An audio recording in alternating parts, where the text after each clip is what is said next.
Howdy Tabletop RPG fans, I'm Wrangleme, Grand Poobah of Game Design, and today's topic is RPG DIY battle mats. I want battle mats that are colored like terrain. I want battle mats that fold up and go in my bag of holding for travel. I want battle mats that don't have grids. Grids are finicky and cause trouble with pacing at the game table.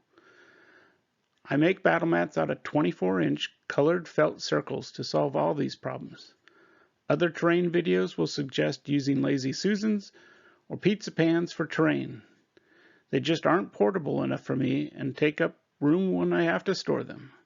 If you really want cobblestones or grid patterns, you can do those with a Sharpie too. Hey, this week we're doing something special, a little different than me reviewing other people's role-playing games. I'm headed out to Dundercon, which means I'm going to run Wyrmstalker, my RPG, this weekend, and I'm making terrain felt. And this is a 24-inch circle of ground. And I'm going to cut another 24-inch circle for grass. And we're going to use that for terrain.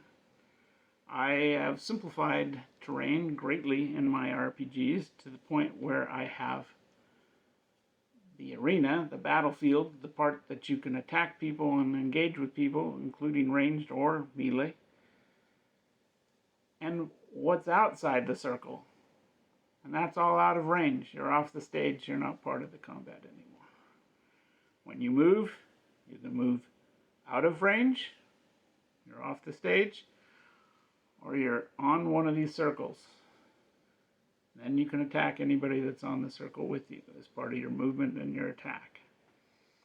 Again, I've simplified combat quite a lot for pacing and things in my own games. Your games can differ. I don't use grids anymore. People got hung up on grids. They got finicky about grids. They wanted to know if they were precisely in the place that they couldn't get shot. I now look at the terrain and I gauge whether somebody can be seen or not behind a rock, and they're either in cover or they're not in cover. I don't use grids to decide things anymore. Same thing with doors and walls and everything else. So, making some ground. I got a black Sharpie. This one has specifically for writing on fabric, called a stained by Sharpie marker. Just a standard pair of scissors. Probably be convenient if you were cutting out felt that you actually used fabric shears, but these scissors will work just fine. I have a nice clear 12-inch ruler, and I have a flexible measuring tape that goes to 36 inches. And so I can precisely measure long things without getting in the way of a straight line or things like that. If I need it, I also have a metal yardstick. So first, I marked off the center. If you can see this little black mark here, that was the center of that one. And then I precisely measured out 12 inches. Mine's a 24-inch circle. You can make them 16 inches. You can make them 36 inches. It's up to you and the size of the felt that you purchase. I buy my felt in yards and then I cut it down to 24-inch circles. Once I've measured out the center, then I measure out the 4 ordinal positions, north, south, east, and west on my circle at 12 inches. And then using the straight edge ruler, I move around the fabric and mark 12 inches at various different degrees around the circle.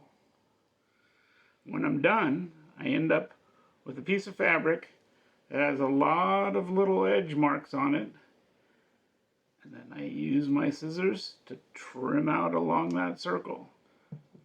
Can you use a string and a pen and draw the circle? Certainly. You can use a guide if you already have something that's cut out that's 24 or 16 inches or whatever size you want your diameter to be. People make these type of terrain out of Lazy Susans. They make them out of pizza pie pans. Whatever method you want, you could use those pans to lay down your felt and draw out your circle and then cut your felt. The reason I like felt instead of pizza pans is I can fold this up and put this into my bag when I go to a convention, and now my terrain's going with me. It's a brilliant way to do this. I like it. So now I'm going to tip the camera down a little bit, and I'm just going to show very simply how I'm cutting along the line and trying to make an arc that connects all the dots around this circle. Got my purple scissors. Alright, so you can see where I've already started cutting.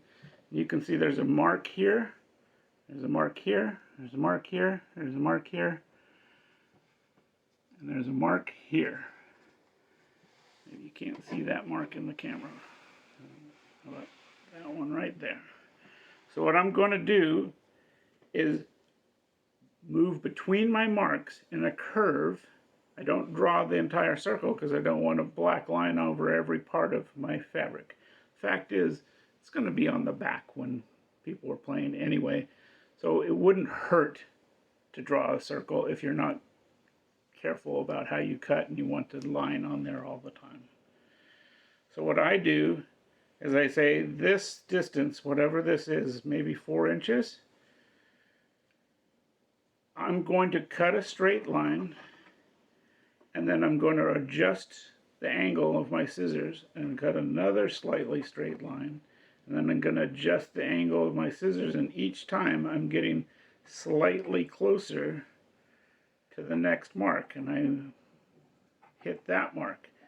Now I'm going to try and do the same thing, adjusting my scissors each stroke, connecting the dots as I go with my scissors.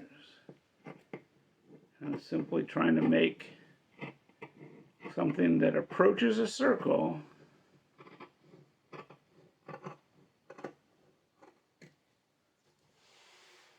while I'm doing my cutting. So I'm just going to go ahead and finish out this.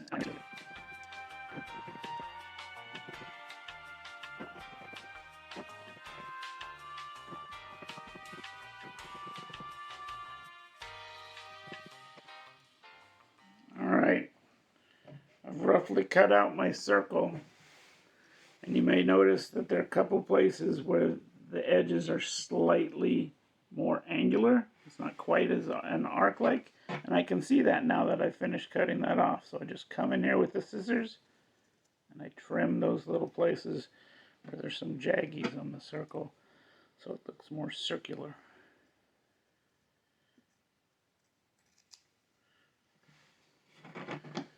So that is my 24-inch grass battle mat. And it'll fold all up and store nicely in my bag. I can take it wherever I go to play games on. If you have any questions, or if something doesn't make sense, or you have an idea about how to do it better, please post in the comments below. Thank you.